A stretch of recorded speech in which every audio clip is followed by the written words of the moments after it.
शेतकरी नेते राजू शेट्टी हे बच्चू कडू यांच्या भेटीसाठी गेलेले आहेत। शेतकऱ्यांच्या कर्जमाफीच्या अनुषंगाने आता बच्चू कडू देखील सरसावलेत।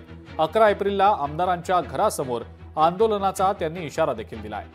बच्चू कडू कार्यकर्त्यांसह मशाल पेटून आंदोलन करणार आहेत। राजू शेट्टी आणि बच्चू कडू शेतकऱ्यांच्या मुद्द्यावर एकत्र येत आहेत। स्वाभिमानी शेतकरी संघटनेचे अध्यक्ष राजू शेट्टी सध्या विदर्भाच्या दौऱ्यावर आहे। तर तुम्ही विदर्भाच्या दौऱ्यावर आहे, कर्जमाफी करू असं आश्वासन सुरुवातीला दिलं होतं। मात्र अजितदादा म्हणतात की 31 मार्च पूर्वी कर्ज भरा, तर तुम्हाला लाभ मिळणार नाही। राज्याच्या एकूण आर्थिक स्थितीचं खडानखडा माहिती त्यांना असताना मग आमचं सरकार पुन्हा सत्तेवर आल्यानंतर आम्ही शेतकऱ्याचा सातबारा कोरा करू असं आश्वासन त्यांनी का दिलं, या प्रश्नाचं उत्तर अजितदादांनी द्यावं, देवेंद्र फडणवीसांनी द्यावं आणि एकनाथ शिंदेनी सुद्धा द्यावं। का विश्वासघात केला तुम्ही शेतकऱ्याचा?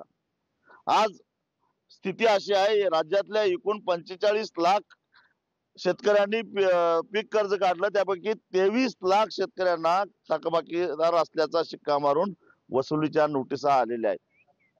म्हणजे सरकारकडून मिळणारा 6% व्याज सवलतही त्यांना मिळत नाही, दंडव्याज त्यांच्या बोकांड्यावर बसला आणि सरकार आपलं कर्ज माफ करेल या भावड्या आशेवर बसलेल्या शेतकऱ्यांचा या लोकांनी विश्वासघात केलेला आहे। शेतकरी त्यांना कधीच माफ करणार नाही।